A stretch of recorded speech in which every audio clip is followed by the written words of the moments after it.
A white mother threw her dark-skinned twins in the trash, thinking she had gotten rid of them forever. Years later, they returned to the city as millionaires.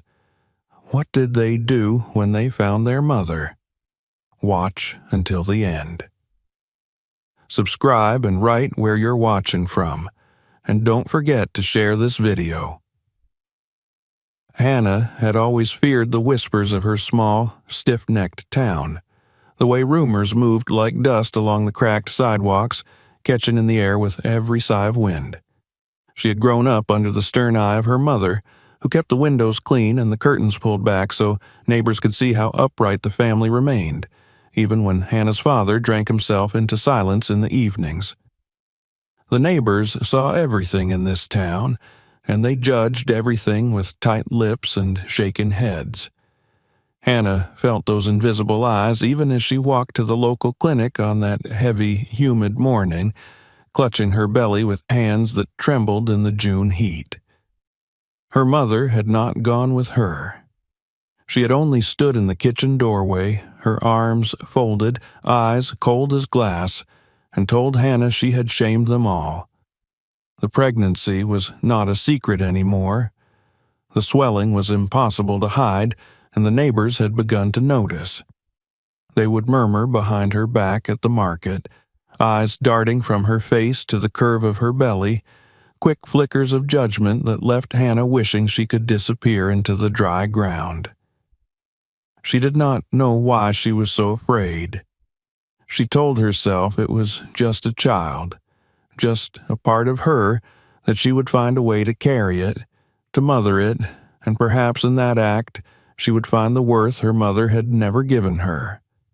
But fear is not logical, and shame is a poison that seeps into the skin, into the bones, until it feels as if there is no escape from it. On the day her water broke, Hannah thought she would drown in that shame, her body betraying her as she bit her lip to keep from crying out. Her hands pressed against the wall as another wave of pain clutched her from the inside. The hospital smelled of antiseptic and stale coffee. Fluorescent lights hummed above as Hannah was led down the narrow corridor, sweat running down her back, fear thick in her mouth. The nurse's eyes were indifferent, glancing at the chart and the clock, muttering about young girls who didn't know better. Hannah lay on the hard bed, staring at the ceiling, her mind a blur of pain and the sharp, bright knowledge that nothing would ever be the same again. The cries came quickly, shrill and sharp, cutting through the silence of the sterile room. Hannah turned her head, breathless, waiting for the nurse to place the babies in her arms, to see the faces of her daughters for the first time. But when the nurse looked at the babies, her expression shifted, her lips pressing together in a tight, thin line. She exchanged a look with the doctor, who coughed and adjusted his glasses, before finally turning to Hannah with a look she would never forget, a look of discomfort, of pity and confusion. The baby's skin was dark, rich, deep brown, beautiful in its softness, but to Hannah it was a nightmare unfolding before her. Her mind recoiled, searching for explanations that did not come, for reasons that did not exist, and in that moment the room seemed to spin, the lights harsh and cold. She could not hear the cries of her daughters, only the loud pounding of her own heart, and the whispers that she knew would rise like smoke in the town when they found out. The nurses cleaned the babies, wrapped them in thin, white hospital blankets, and placed them in the bassinet. Hannah could not look at them, could not force her eyes to turn toward the small, innocent faces that held none of the shame she felt. The mother she wished to be died in that room, replaced by a fear that sank its claws into her chest, twisting and tearing until she could barely breathe. Days passed, but Hannah could not bring herself to touch them. Her mother came to the hospital once, stood by the window, arms folded, eyes cold as ice, and said nothing. Her father did not come at all. The nurses fed the babies, changed them, held them while Hannah turned her face to the wall, unable to confront what had become of her, what the town would say, what she saw every time she closed her eyes. The shame grew inside her like a sickness, rotting away the small, tender hopes she had once held for herself and her children. The whispers began even before she left the hospital. She heard them in the hallway, the quick, sharp voices of nurses who thought they were out of earshot, speaking of shame, of disgrace,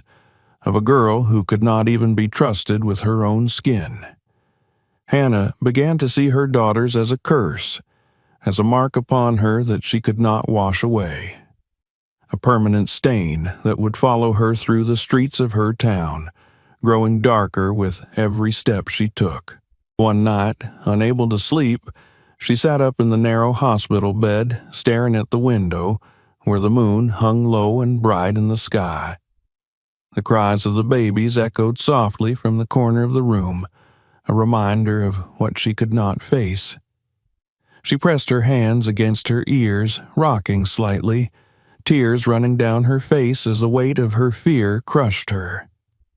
The thought came to her quietly at first, like a shadow, then louder, clearer, until it was the only thing she could hear. They would never let her live in peace. She would never escape the shame. She would never be free. In the early hours before dawn, Hannah dressed in silence, pulling on her clothes with shaking hands. The hospital was quiet, the halls empty, except for the occasional flicker of light from a passing nurse's station. She moved like a ghost, her footsteps soft, almost invisible, as she made her way to the nursery. The nurse on duty had dozed off in her chair, a magazine resting open on her lap, the soft glow of the lamp casting long shadows on the floor. Hannah stepped into the nursery, her breath catching as she saw them lying there, so small, so fragile, wrapped in their blankets, sleeping peacefully. For a moment, she felt something crack inside her, a softness, a pull that made her reach out with trembling fingers to touch the edge of the blanket. One of the babies stirred, a small sigh escaping her lips, her tiny hand curling around Hannah's finger. The warmth of that touch burned through Hannah like a knife, cutting deep, awakening something that was quickly drowned by the wave of fear and shame crashing over her. She pulled her hand back, biting down on her lip to keep from crying out. She glanced back at the nurse, who remained asleep, oblivious. Quickly, before she could change her mind, Hannah lifted the babies, holding them close to her chest, feeling the weight of them, the soft rise and fall of their breathing, the small sounds they made as they shifted in their sleep. She moved through the hospital like a shadow, slipping out the side door into the cold, damp air of the morning. The sky was heavy with clouds, the promise of rain hanging in the air, the world hushed and waiting. Hannah walked quickly, her eyes darting around, clutching the babies to her chest as if they were a burden she could not bear, but could not yet let go. The streets were empty, the houses dark, the town still sleeping as she made her way to the outskirts, to the old industrial area where the buildings stood abandoned, broken windows like blind eyes staring into the darkness. She found the dumpster behind a crumbling warehouse, the metal lid rusted, the smell rising up to meet her as she approached. Her breath came in ragged gasps, tears streaming down her face as she looked at the babies who had begun to stir, their tiny faces scrunching, soft cries breaking the silence of the dawn. Hannah closed her eyes, her body shaking, her mind screaming at her to stop, to turn back, to hold them and find another way, but the fear was stronger, the shame deeper, and it swallowed her whole. With a sob that tore through her, she lifted the lid of the dumpster and placed the babies inside, their cries rising, sharp, and desperate as she stepped back. She slammed the lid shut, pressing her hands against it, her head bowed, her tears falling onto the cold metal. For a moment, she stood there, her heart pounding, the cries echoing in her ears before she turned and ran, her feet pounding against the wet pavement, her breath ragged in the cold air. She did not look back, could not look back, as the sky opened above her and the rain began to fall, washing the streets clean, erasing the last traces of her daughters from the world. She told herself she was free now. She told herself it was over. She told herself she could go back to her life, to the quiet, to the safety of being unseen, unnoticed, unjudged. She told herself many things as she walked away from that place, the rain soaking her hair, her clothes, the cold sinking into her bones. But as she boarded the bus that would take her away, back towards the city, toward the life she thought she could reclaim, a small voice deep inside her whispered that she would never be free, that some stains could never be washed away, that some cries could never be unheard.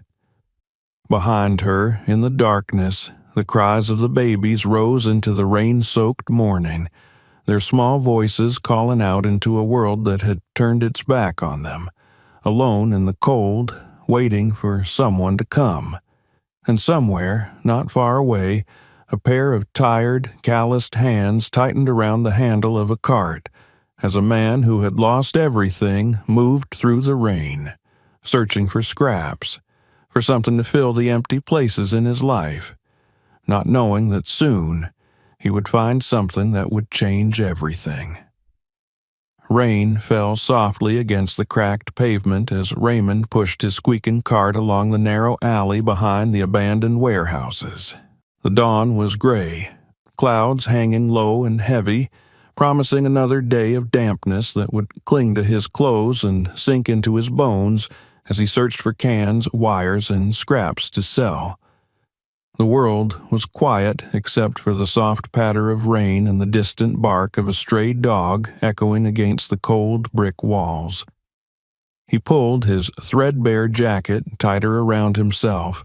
his hands rough and darkened with years of labor, his feet sliding slightly on the wet concrete as he maneuvered around puddles that reflected the shifting clouds above. The smell of rotting food and damp cardboard grew stronger as he neared the dumpsters lined up like silent sentinels against the side of the building. Raymond had been coming here for years, digging through what others had thrown away, collecting the small treasures that would buy him a meal or a few coins to save for the days when even trash would not give him enough. Each morning, he followed the same routine, checking each bin with practiced movements, his mind quiet as he worked, remembering the days when he had a family, a small home, and laughter that filled the rooms. Those days were gone, taken in a moment by a drunk driver on a rainy night, leaving him with nothing but grief that settled deep into his chest and a silence that became his constant companion. As he lifted the lid of one rusted dumpster, a sound broke the rhythm of his morning. It was faint at first, a soft cry that barely rose above the sound of the rain, but it froze him in place, his hand gripping the edge of the cold metal, breath catching in his throat. He leaned closer, listening, the world narrowing down to the soft, desperate sounds coming from within the darkness of the bin. Carefully, he adjusted the cart and set it aside, using both hands to lift the heavy lid fully, the rusted hinges groaning in protest as it opened.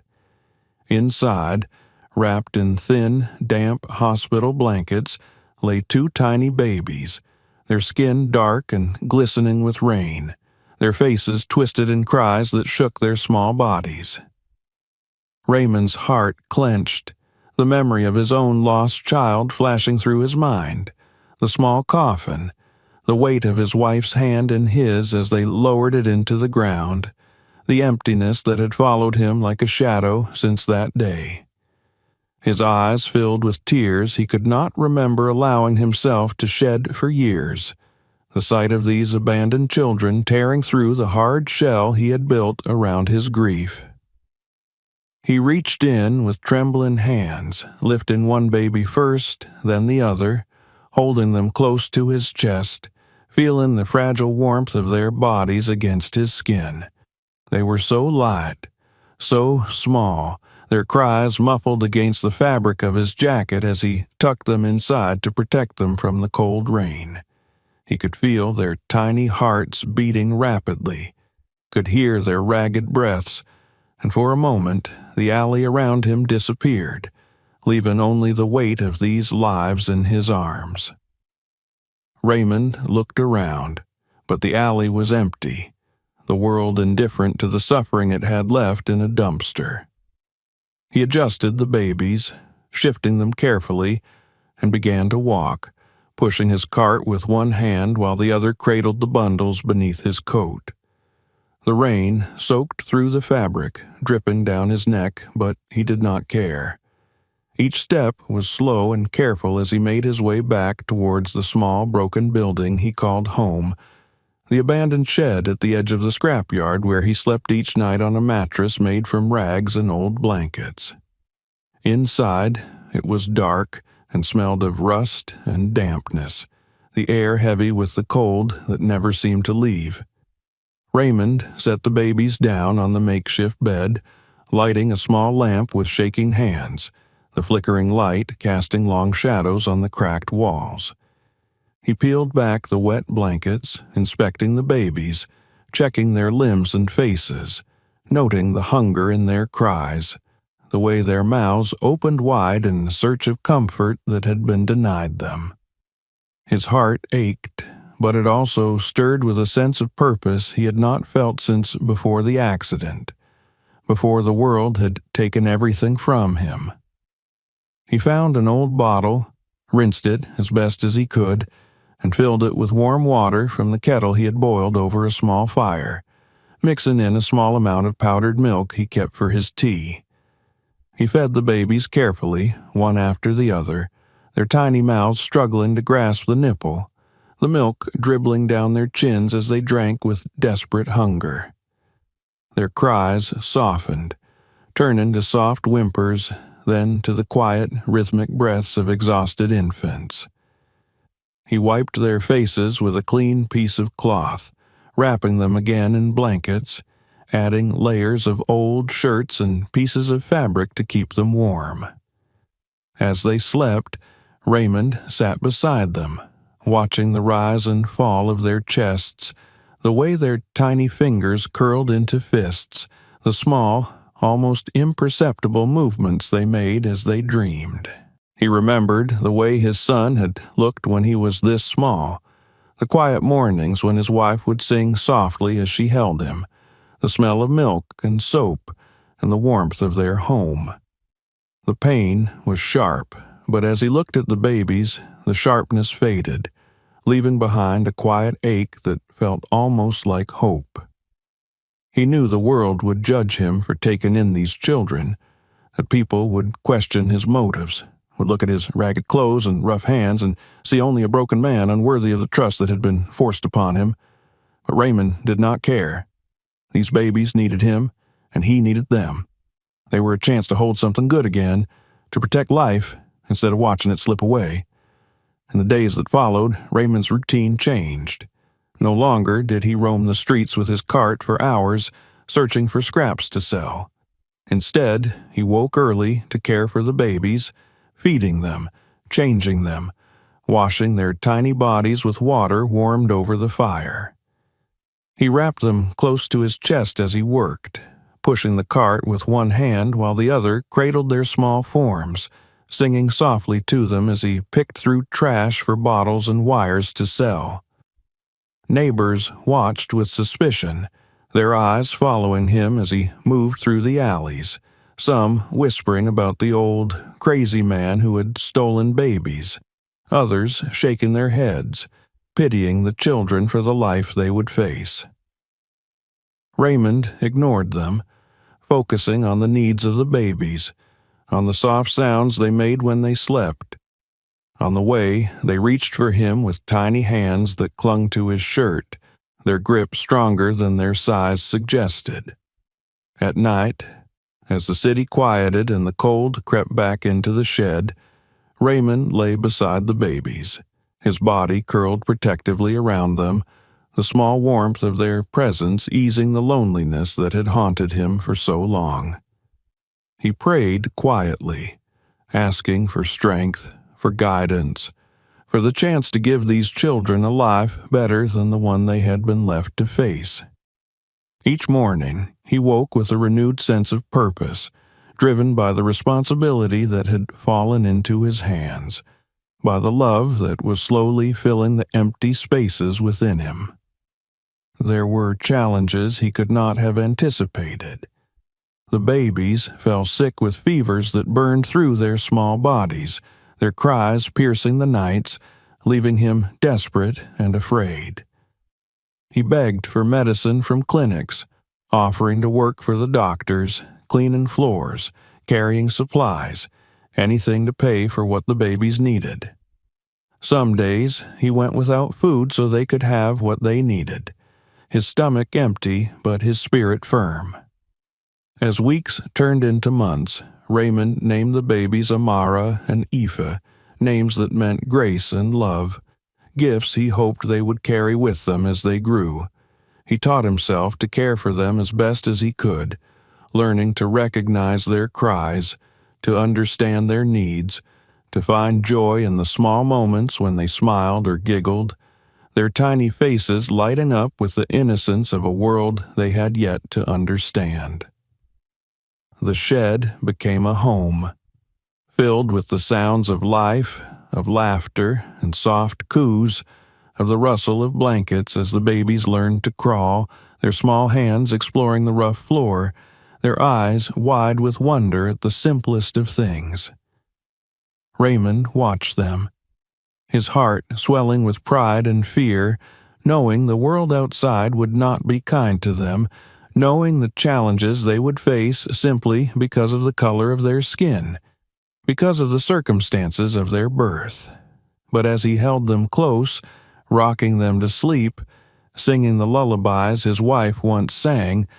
Raymond promised them and himself that he would protect them, that he would guide them, that he would give them every piece of strength he had left. They were his daughters now, bound not by blood but by the bond of survival, of hope, of the quiet, enduring love that grows in the darkest of places. And so, in that small, broken shed at the edge of the scrapyard, as the world moved on around them, unaware and uncaring, a new family was born from the ashes of abandonment, from the despair of a man who had lost everything, from the cries of two babies who had been left to die in the cold. They became each other's salvation, a promise that no matter how harsh the world would become, they would face it together. As the rain continued to fall outside, washing the dirt from the streets, Raymond looked down at the sleeping faces of Amara and Aoife, the rise and fall of their breaths in perfect unison, and for the first time in many years he allowed himself to believe that there was still something good left in the world, something worth fighting for, something worth living for. Morning light pushed through the cracks of the shed's boards, casting thin lines across the floor where Amara and Aoife lay, sleeping on the blankets Raymond had carefully arranged for them. The warmth of dawn was gentle in the way it touched their skin, softening the hard lines of the small space they called home, making the peeling paint and rust-stained corners appear, for a moment, like a place of safety rather than survival. Raymond sat nearby, sharpening the small blade he used to cut wires, his eyes lifting to watch the girls each time they moved, each breath a reminder of why he woke before sunrise each day. The girls grew with the quiet resilience that comes from being loved without condition, even in a world that measured worth by things they did not have. Their laughter filled the shed when they learned to walk, stumbling across the rough floor, grabbing at Raymond's hands, their small faces breaking into wide smiles when they fell and tried again. He found himself laughing too, the sound strange and unfamiliar to his own ears, like an old song remembered from a time before the silence. They followed him to the scrapyard, toddling behind him with bright eyes, watching as he sorted through the metal and wires, learning the names of the different pieces, their questions endless,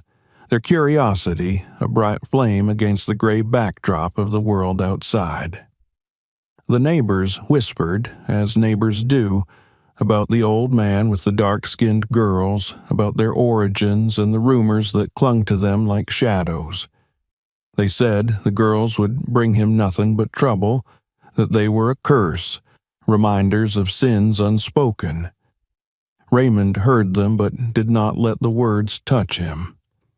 At night, when he lay on the thin mattress between Amara and Afa, their small hands curled around his fingers as they slept, he knew that the world outside could say what it wished. Inside that shed, they were family,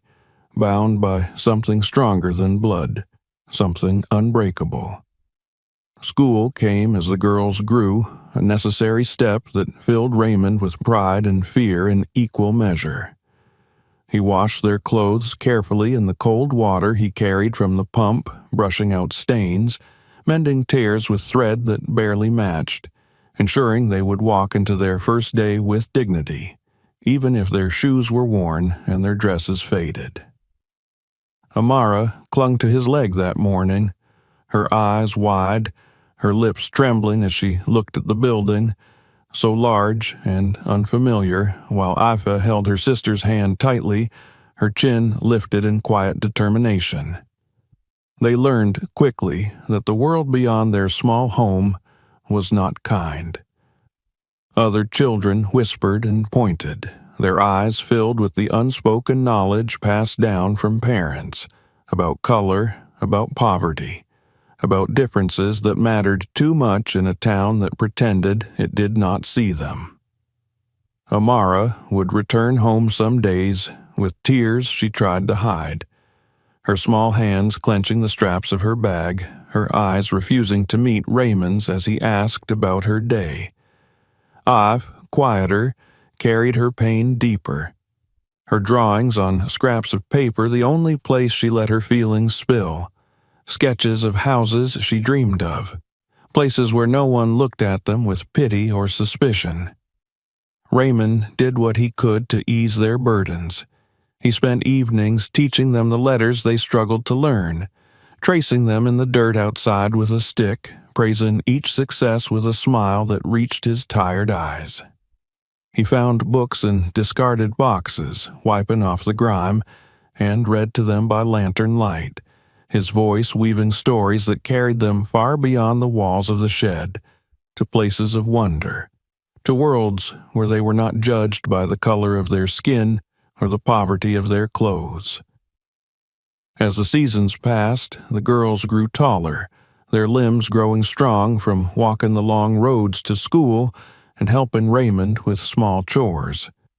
They learned to help sort the wires, to separate the metals, to stack the cans carefully, earning small coins that went into a jar they kept hidden beneath the floorboards, their secret treasure for the future they dreamed of. Amara's love for colors and fabrics grew, her fingers learning the art of folding, of twisting old scraps into small decorations, creating flowers from bits of discarded ribbons, dreaming of clothes she could one day make that would bring beauty into the world. Af, with her quiet focus, drew buildings and shapes in the dirt, using pieces of charcoal, explaining to Raymond how she would design houses with big windows so children could see the stars at night. They did not have much, but they had each other, and that was enough. On the days when there was no food, when the work was scarce and the weather was harsh, they would sit together, wrapped in the old blankets, Raymond telling them stories of their strength, of their courage, reminding them that they were more than what the world saw. They believed him because they had seen how he faced each day, with shoulders squared, never allowing the weight of the world to bend him completely, even when it pressed hard against him. The first time Amara fell ill with fever, Raymond sat by her side, wiping her forehead with a damp cloth, praying quietly as her small body shook, her breaths shallow and quick. Ife stayed close, holding her sister's hand, refusing to sleep, her eyes wide with fear that Raymond recognized from his own childhood, the fear of losing the only family that mattered. He managed to find help from a nurse who came by the shed, a woman who had seen him bringing the girls to the clinic and, despite the gossip, saw the love in the way he held them. She brought medicine, taught him how to cool the fever, how to keep Amara hydrated, and stayed until the worst had passed, leaving behind a small smile that softened her tired face. The illness passed, but the worry remained, a reminder that their lives balanced on a fragile edge, that the world could take them from him at any moment. It made Raymond more determined, more careful, more grateful for each morning. He woke to find the girls' faces turned toward him, their sleepy smiles brightening the dark corners of the shed. Years moved slowly, measured in the growth of the girls, in the way their voices changed from the high-pitched songs of children to the steady words of young women who had learned to navigate a world that was not made for them. Amara's hands became deft, learning to repair clothes for neighbors for a few coins, adding stitches that were careful and clean, her pride swelling each time someone thanked her for her work. Ife's drawings filled pages of discarded notebooks, her eyes lighting up each time she shared her designs with Raymond, explaining how she would build houses for people like them, strong and beautiful, safe against the storms. Despite the whispers, despite the challenges, the three of them carved out a life in the shadows, creating moments of light with each small victory. They celebrated birthdays with pieces of bread and laughter, shared meals when there was food, and shared dreams when there was not. They learned to find beauty in the small things, in the way the dawn light looked through the holes in the roof, in the way rain sounded when it fell softly on the metal sheets, in the warmth of sitting close together when the nights were cold. Raymond saw the strength in the girls, the way they refused to let the world define them, the way they lifted each other up, the way they looked at him with love, calling him Papa with voices that made the hardest days worth living. He knew the world would not always be kind, that they would face challenges he could not shield them from, but he also knew that they had within them a light that could not be easily extinguished. As they grew, the promise they had once whispered to each other around the small fire remained, the promise that they would rise above the shadows, that they would change the course of their lives, that they would one day give back to the man who had given them everything he could, even when he had nothing. In the quiet moments, when Raymond sat outside the shed in the early hours before dawn, watching the city wake, he allowed himself to believe that the future would be different for Amara and Ifa, that the world would one day see them for the strength and beauty they carried within, not the circumstances of their birth. He saw them already as they would one day be, standing tall, unafraid, their heads held high, walking into a world they would reshape with their dreams and their determination.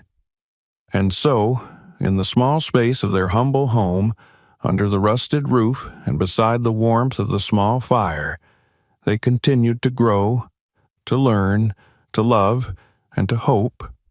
building a life in the shadows with the quiet certainty that even there light could find its way, and that even the abandoned could rise to become something more than the world had ever expected.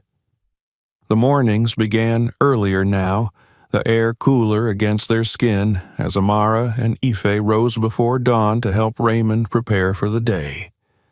The shed that had once felt like a prison of rust and dampness had become a space of quiet industry,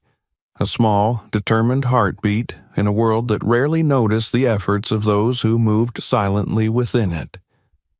They moved carefully around each other, the girls folding the worn blankets and tidying the few possessions they had, while Raymond prepared their breakfast from whatever small supplies they managed to gather from the market, or from neighbors who, despite their whispers, sometimes remembered their own humanity enough to help. The girls had grown tall, their limbs long and strong from the constant walking to and from school, from carrying water, from helping Raymond sort the metals and wires that he still collected to earn what little he could.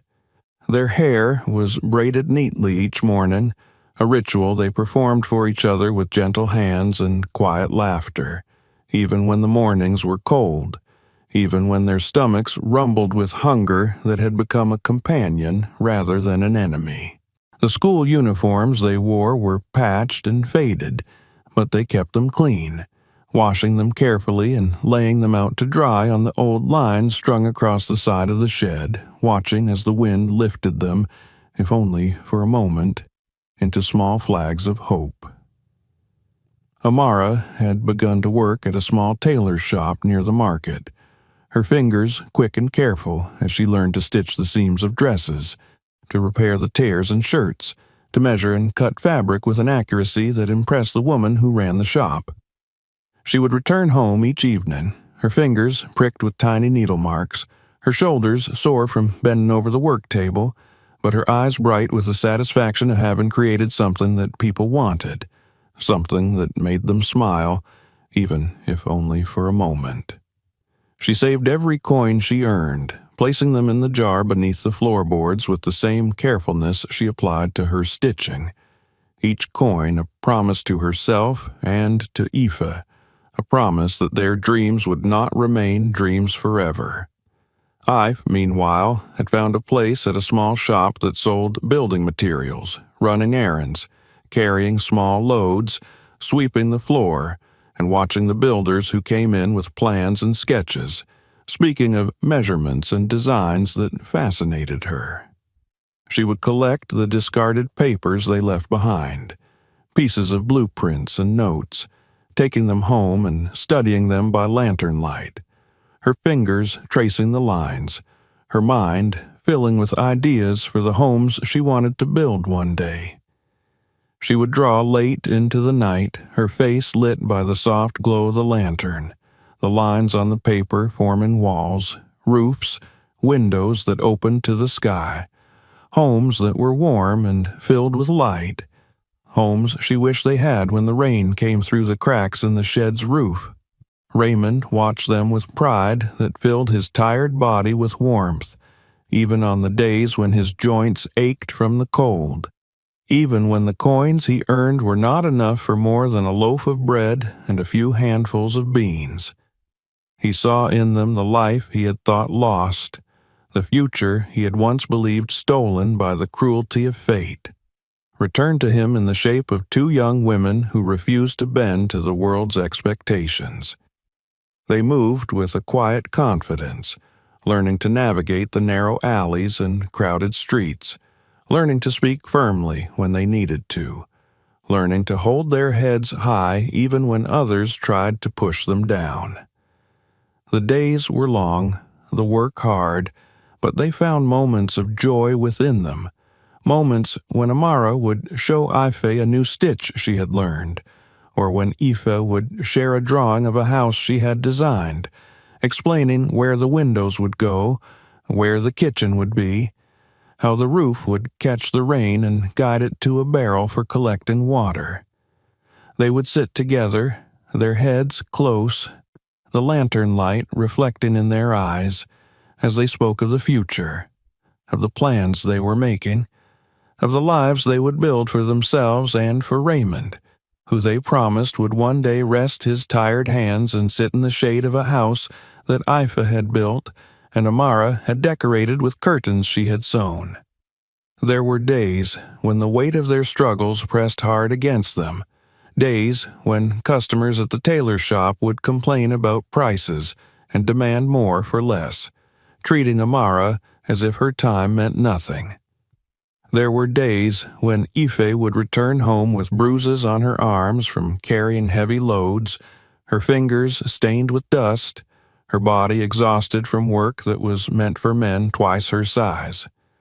On those days, Raymond would sit with them, his voice steady as he reminded them of their worth, as he told them stories of the people they would become, of the future that was waiting for them if they kept moving forward. The jar beneath the floorboards grew heavier, the coins clinking softly as they added to it each evening, a sound that became a lullaby, a promise whispered to them in the quiet moments before they fell asleep.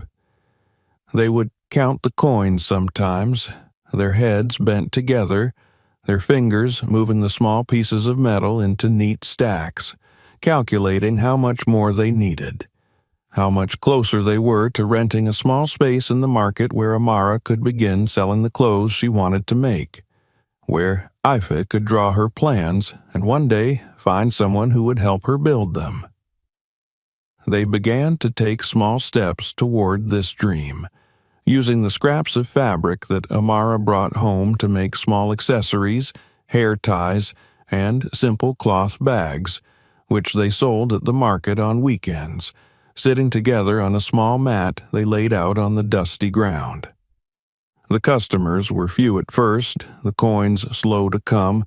but each sale was a victory. Each smile from a customer a reminder that what they made had value, that they had value. They would return home tired, the dust of the market clinging to their clothes, the sunburn on their necks, warm to the touch, but they would smile as they added the new coins to the jar, as they planned for the next weekend, for the next small step toward the life they were building. The neighbors began to notice, the whispers changing from scorn to curiosity, the eyes that once looked down on them beginning to look at them with a quiet respect, even if unspoken. The girls carried themselves differently now, their backs straighter, their voices stronger, the pride in their work giving them a confidence that the poverty of their circumstances could not erase. Raymond saw it in the way they walked, in the way they spoke to customers, in the way they planned their days with purpose, each task a step toward the future they were determined to claim. Even in the quiet moments of fear, when the weight of the future felt too heavy, when the rain came through the cracks in the roof and soaked their blankets, when the hunger returned with its sharp claws, they held on to the dreams they had shared, reminding each other of the promises they had made, of the future that was waiting for them. Amara would hold Ife's hand, reminding her of the house she would one day build, while Ife would place a hand on Amara's shoulder, reminding her of the clothes she would one day sell to people who would wear them with pride. Raymond, in those moments, would watch them, his heart full, his eyes shining with tears he did not let fall, knowing that they were becoming the women he had always believed they could be, the women the world needed, the women who would change everything. He saw in them the future he had once thought lost, the light that had been given to him on a cold, rainy morning when he found them in the darkness, crying in the trash, waiting for someone to see them, to save them. And so they continued, day after day, step by step, building their dream from the ground up, refusing to be defined by the circumstances of their birth, refusing to let the world tell them who they were meant to be. In the small shed at the edge of the scrapyard, with the wind whispering through the cracks and the city moving beyond them, Amara and Ife took their first steps toward success, toward freedom, toward the lives they were determined to create together as a family, as sisters, as survivors who would one day become more than the world had ever allowed them to imagine. The small mat at the edge of the marketplace had become a familiar sight, the girls' bright smiles and careful displays drawing attention from passers-by who had begun to associate them with the colors of the fabric and the quiet persistence with which they returned week after week. Amara and Ife moved with practiced ease now, setting out their handmade cloth bags and hair ties, arranging them so each piece caught the soft light of morning, the patterns of reds and yellows and deep greens forming small islands of beauty against the dusty ground. The jar beneath the floorboards at home was heavier now, the clink of coins a promise that felt closer each time they added to it, and their dreams, once whispered under the thin blankets at night, had begun to take shape in the early dawns and long days they spent working side by side. They had learned to watch the faces of the customers as they approached, to see the flicker of interest and the softening of expression when a hand reached out to touch the fabric, to test the seams, to admire the small details Amara had worked into each piece. Amara would speak gently, explaining the care taken in each stitch, the reason behind each design, her voice filled with the quiet pride of someone who had found her purpose. I would stand beside her, holding a small notebook in which she kept track of each sale, each coin received, each item marked off the list with the careful handwriting she had practiced in the dim light of the lantern each night. Raymond would sometimes watch from a distance, his hands resting on the handle of the cart. He still pushed through the alleys in the early mornings, his eyes following the movements of the girls with a warmth that settled deep in his chest. He saw in them the reflection of everything he had hoped for, everything he had fought to protect on the day he had found them in the rain, their cries piercing the dawn, calling to something inside him that had refused to die even when grief had threatened to drown it. Each time he saw a customer leave with one of Amara's bags or a hair tie carefully tied around a child's braid, he felt the weight of his years lift, replaced by a quiet certainty that the future was being built, piece by piece, with every sale they made. The small successes at the market grew into something larger when a woman who ran a nearby stall approached them one afternoon, her eyes sharp but kind, her hands calloused from years of labor. She had watched them, she said, seen the way customers lingered, the way they returned, asking for more of the small creations that carried the signature of Amara's careful hands. She offered them a corner of her stall, a space beneath the shade of her canopy where their goods would be protected from the harsh sun and sudden rains, a space that came with a promise of more eyes, more customers, more opportunities to grow. Amara and Afe took the offer with gratitude that filled their voices, moving their small collection beneath the canopy, arranging it with the same care but now with the protection that allowed them to stay through the hottest hours of the day. They learned to manage the flow of customers, to speak with confidence, to handle the coins with the quick, practiced movements of those who understood the value of each small sale, each connection made with the people who stopped to admire their work. They began to receive requests, customers asking for specific colors, for larger bags, for patterns that matched a favorite dress or a child's school uniform. And Amara would take careful notes, spending the evenings at home cutting and stitching, her fingers moving in rhythm with the soft conversations she shared with Ife as they planned for the days ahead. With each passing week, the coins grew in number, the small jar replaced by a larger tin, the soft clinking of the money becoming a sound that filled their small shed with hope each evening. They began to speak more openly of their plans, of the shop they would one day open, of the name they would give to the brand that was slowly being born in the corners of the market and in the hearts of those who came to them for their carefully made goods. I would draw designs for the sign they would hang above the door, sketches of a small, bright shop filled with the colors of Amara's creations, with space for her own drawings, for the plans she hoped to turn into homes for people like them, for families who needed a place to feel safe. They decided on a name one evening as the rain fell softly on the roof, the water seeping through the cracks in places, dripping into the small pots they kept to catch it. They named it Grace and Light, for the meanings of their names, for the way they had found each other in the darkness, for the way they had learned to build something beautiful from the pieces of a world that had once tried to break them.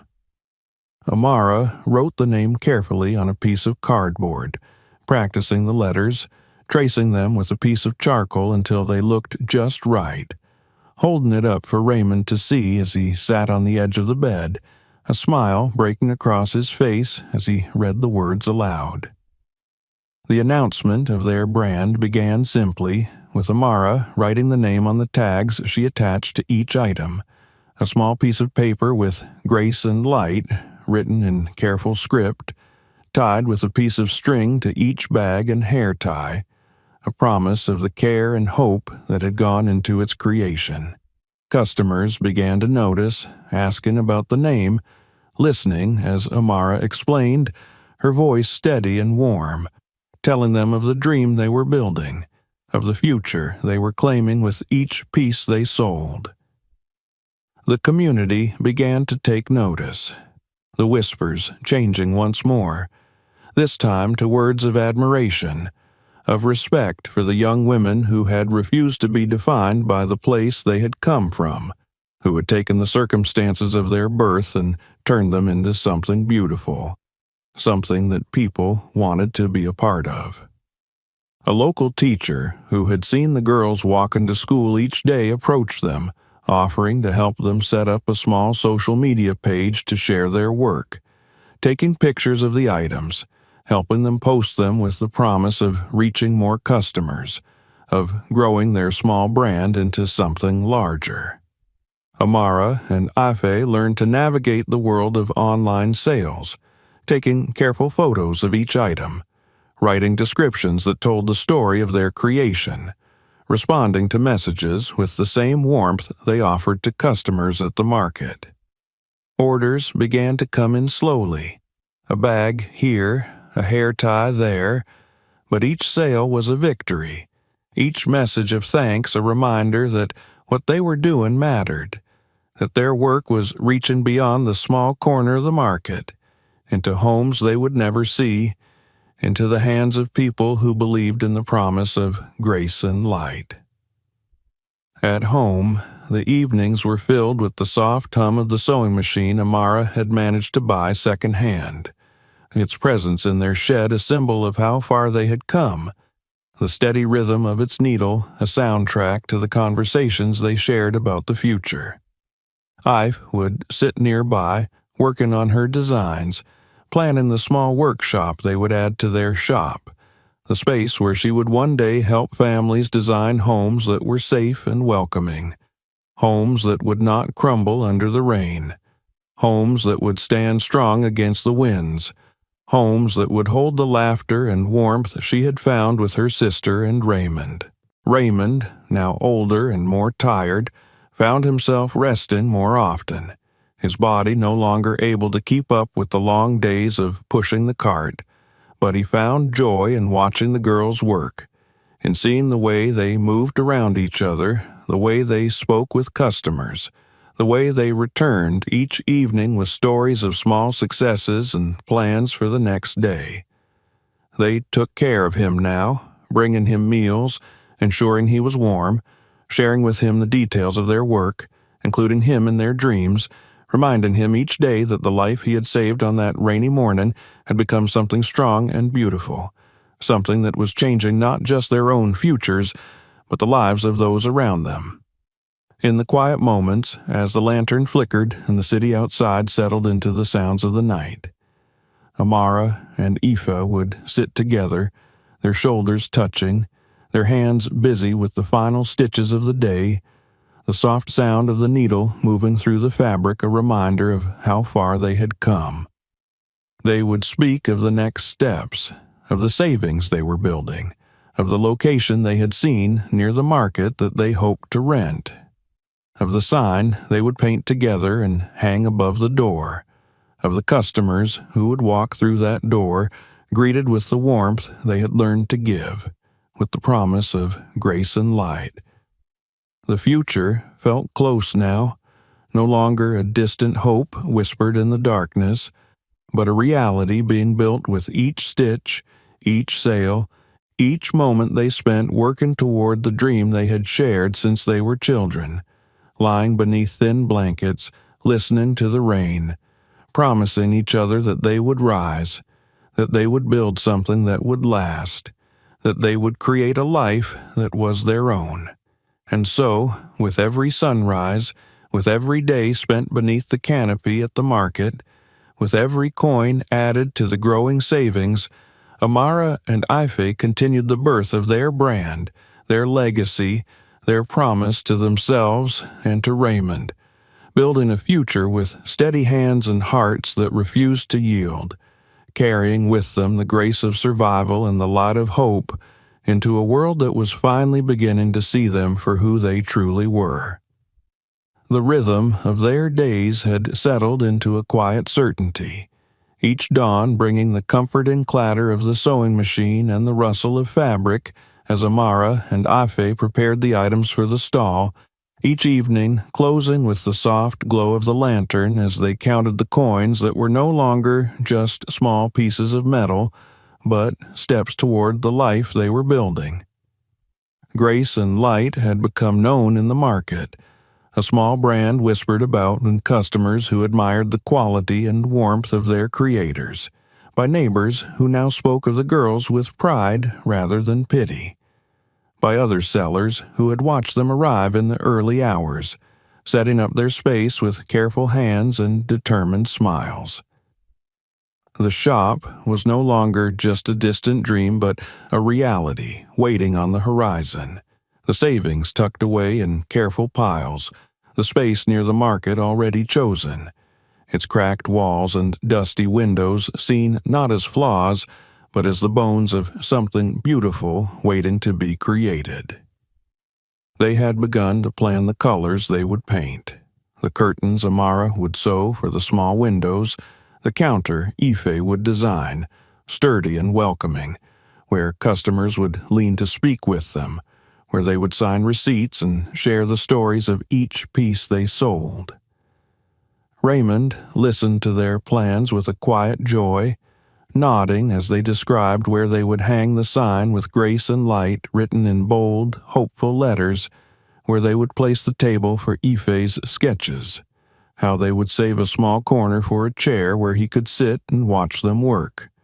a place of honor for the man who had given them the chance to dream. It was during these days of promise that the past returned, not as a whisper in the wind, but as a presence that stepped into the warmth of their growing light, reminding them of the shadows they had once come from. It was a morning like any other, the sun rising gently, the marketplace beginning to stir with the sounds of voices calling to each other, of carts rolling over the stones, of the soft chatter of women preparing their stalls. Amara and Ife were setting out their goods, arranging the bags and accessories with the practiced care that had become part of their morning ritual, their conversation light with laughter as they spoke of the customers they hoped would come that day. The woman appeared at the edge of the market, her clothes worn and her steps uncertain, her eyes scanning the stalls as if searching for something she could not name. Her hair was streaked with gray, her skin marked with lines of hardship, her hands clutching a small empty basket as she moved from stall to stall, asking in a voice that was both pleading and tired if there was any work, any small task she could do for a few coins or for a piece of bread. Some sellers turned her away with a shake of their heads. Others ignored her entirely, their eyes sliding past her as if she were nothing more than a shadow moving through the bright morning. When she reached the corner where Grace and Light stood, her eyes lifted, and for a moment she froze, her gaze falling on the girls who stood before her, their hands busy with their work, their voices warm as they spoke to a customer. Something in her expression shifted, a flicker of recognition, of memory that darted across her face before it settled into the weary mask she wore. She stepped forward, her voice trembling as she asked if there was anything she could do to help, if they needed someone to sweep the space or carry something, her words tumbling over each other in a rush that spoke of desperation, of hunger that was deeper than the emptiness in her stomach. Amara and Ifa looked at each other, their eyes meeting in silent conversation, the kindness they had learned from Raymond guiding them as they nodded, offering her a small task of sweeping the dust from around their stall, giving her a few coins and a piece of bread from the small basket of food they kept hidden beneath the table for their lunch. She accepted with tears in her eyes, her hands shaking as she took the bread, her eyes lingering on them with a mixture of gratitude and something else, something deeper, something that made her turn away quickly, hiding the tears that threatened to fall. Over the days that followed, she returned, each morning arriving to offer her help, sweeping the space, carrying small bundles for them, watching them with a quiet attentiveness that Amara and Ife could not understand but did not question. They learned her name was Hannah, that she had come back to the town after many years away, that she had no family left, no home to return to, that she survived by doing small tasks for the sellers in the market, by accepting whatever food or coins they could spare, by sleeping in a corner of an abandoned building where the cold crept in each night and the fear of the darkness was kept at bay only by the exhaustion that came with hunger. Raymond noticed her, too, his eyes narrowing as he watched her move around the stall, the way her gaze lingered on the girls, the way her hands sometimes lifted toward them before falling back to her sides, the way she seemed to flinch when they spoke kindly to her, as if kindness were something she could not bear. He said nothing, but in the quiet of the evenings he watched Amara and Ife as they spoke of Hannah, as they shared their concern for the woman who had become a shadow in their days, a presence that they felt but could not understand. It was one of the older sellers, a woman who had lived in the town for many years, who spoke the words that cracked open the door to the past they had never known. She told them of a young woman who had once lived in the town, who had brought shame to her family by giving birth to two dark-skinned babies, who had disappeared one night, leaving behind whispers of disgrace, of sin, of abandonment that had never been spoken of openly but had lived in the corners of conversations, in the glances exchanged between neighbors, in the stories told in hushed voices to warn others of what happens when shame becomes too heavy to bear.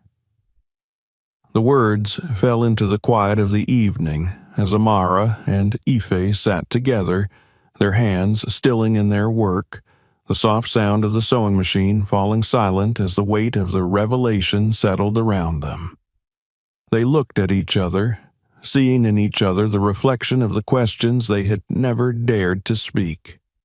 the questions of where they had come from, of who had left them, of why they had been found in the darkness of that morning so many years ago. They turned to Raymond, their eyes searching his face, their voices quiet as they asked him if he knew, if he had always known, if the woman who swept their stall, who took their bread with shaking hands, who looked at them with eyes filled with something unspoken, was the shadow of the mother they had never known. Raymond sat in the silence, his hands folded, his eyes closed as he breathed deeply, the memories of that morning flooding back, the rain, the cries, the weight of the babies in his arms, the promise he had made to them, to himself, to the memory of the family he had lost. He opened his eyes, meeting their gaze, his voice steady as he told them the truth of how he had found them, of how he had taken them in, of how he had chosen to love them as his own, of how he had believed that the past did not matter as long as they had a future together. The truth was a wound that opened, but it was also a light that filled the room, illuminating the path they had walked, the strength they had found, the love that had been given to them not by the circumstances of their birth but by the made in the moments that followed. They sat together, the three of them, the silence deep but not empty, the weight of the truth settling not as a burden, but as a part of the story they carried, a part of the journey that had brought them to this place of hope, of building, of becoming. The next morning, Amara and Ife returned to the market, their hands steady as they set out their goods, their eyes lifting to find Hannah standing at the edge of their stall, her eyes filled with fear, with hope, with the silent plea of someone who has lived too long in the shadows of her own choices. They saw her, truly saw her, and in that moment they understood the fullness of who they were, the grace of the life they had been given, the light they had become, the power of the forgiveness they would have to choose, for themselves, for her, for the story that was still being written, stitch by careful stitch, day by determined day. Morning arrived with a pale hush, the light pressing gently through the cracked window of their small room, the sounds of the market waking slowly outside, familiar and comforting even as the weight of the day settled over them. Amara and Ife sat together on the edge of their bed, their hands resting in their laps, their shoulders touching as they watched the lantern flicker and fade with the rising dawn. The night had been restless, filled with dreams that were not dreams, memories that were not memories, shadows moving through their minds as they tried to understand what it meant to know the truth, to carry it, to let it breathe in the spaces between them.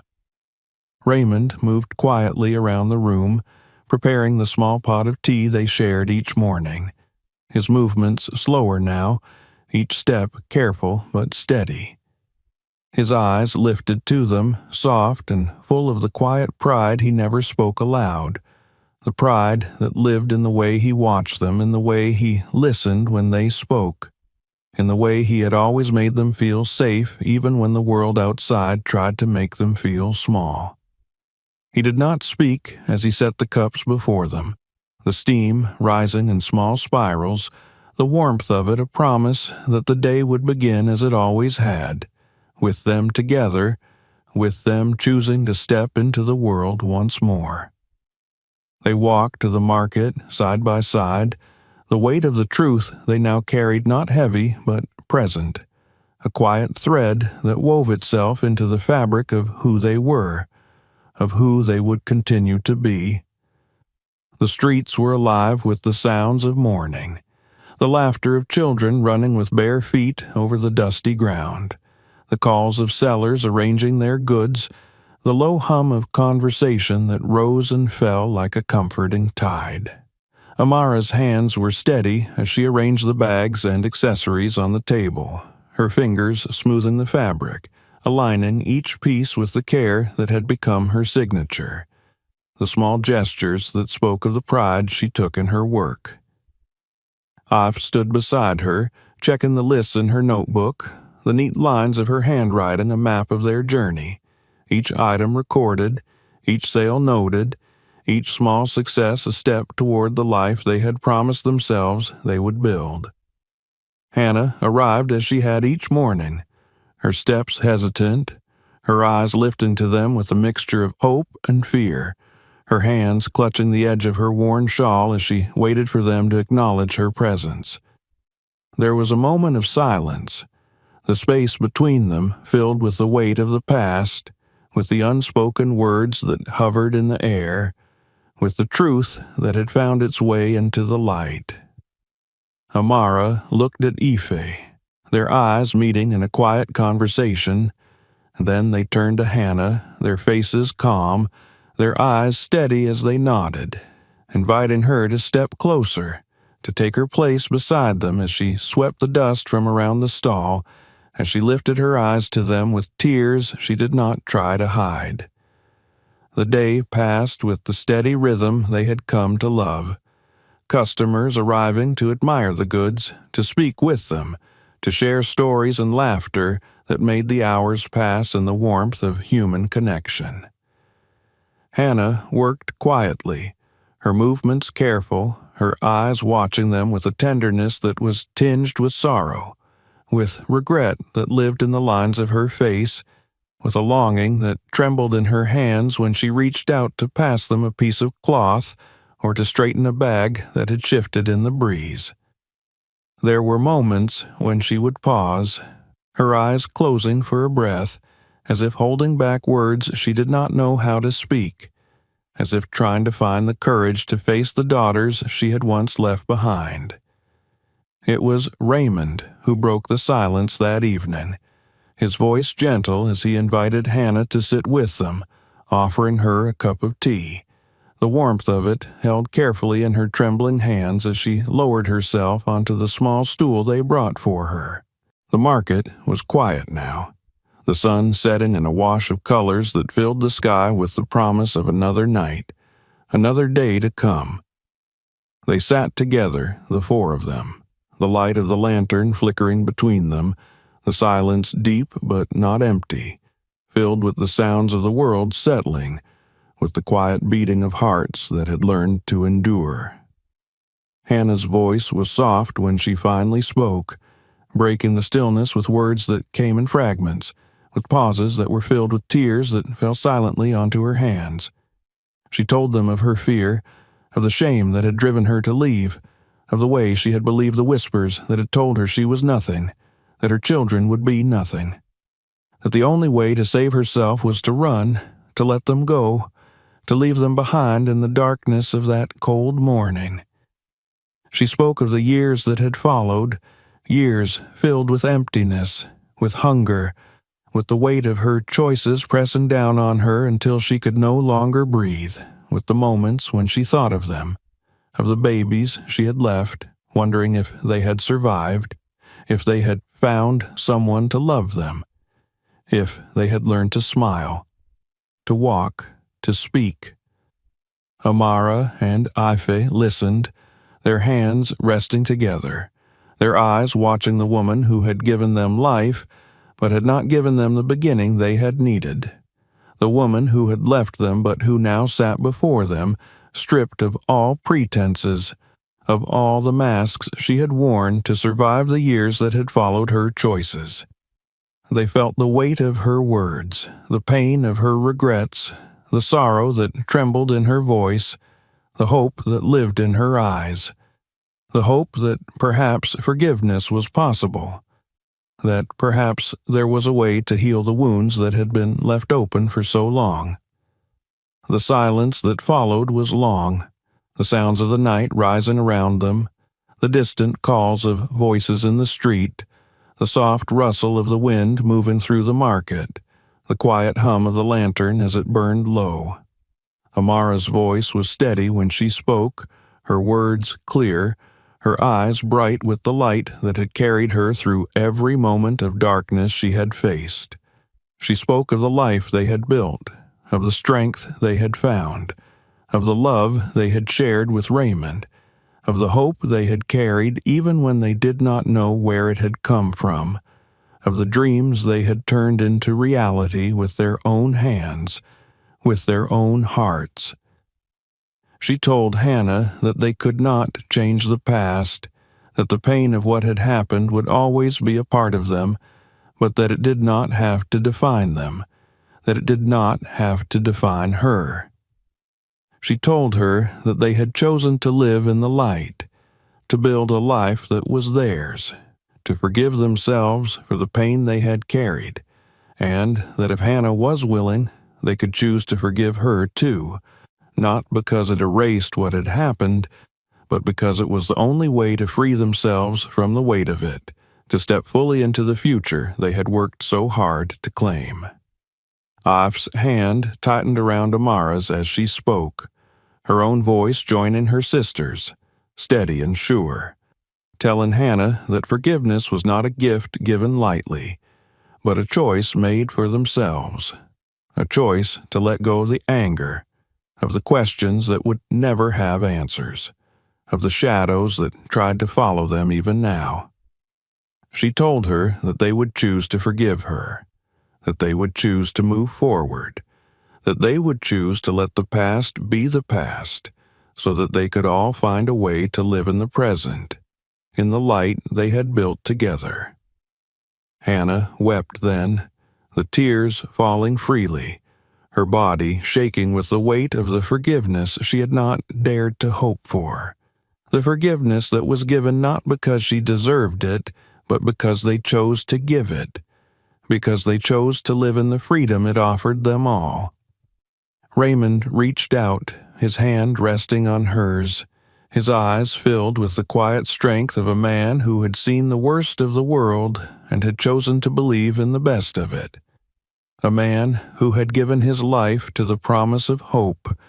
to the promise of the light that could be found even in the darkest of places. They sat together as the lantern burned low, as the night settled fully around them, as the sounds of the world grew quiet, holding the moment between them, letting it settle into the spaces that had once been filled with pain, with questions, with the heavy silence of what had been left unsaid. They let it settle, and then they let it go, choosing to rise together to carry forward not the weight of the past, but the promise of the future, of the life they would continue to build, of the grace they would continue to give, of the light they would continue to share. In the days that followed, Hannah began to work with them, her hands learning the careful stitches that Amara taught her, her eyes following the lines of the designs that Ifa sketched, her heart slowly finding its place in the small family that had chosen to welcome her, to give her a place not because she had earned it, but because they had chosen to love, to forgive, to move forward. Raymond watched them with a quiet joy, his days filled with the laughter of the girls he had raised, with the warmth of the woman who had given them life, and now found her own life renewed in their forgiveness. The shop they opened near the market became a place of light, a place where customers came not just to buy the goods they created, but to share in the warmth of the space they had built, to witness the quiet strength of a family that had learned to forgive, to heal, to grow. The sign that hung above the door, painted in bright colors that caught the light each morning, read "Grace and Light," a promise that was kept with each day they opened the door, with each piece they sold, with each smile they shared.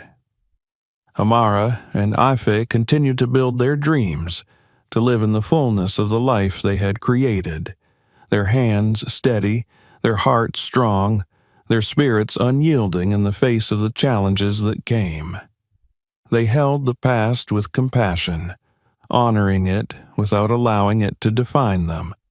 choosing each day to step forward in the light, in the grace they had found in each other, in the family they had chosen,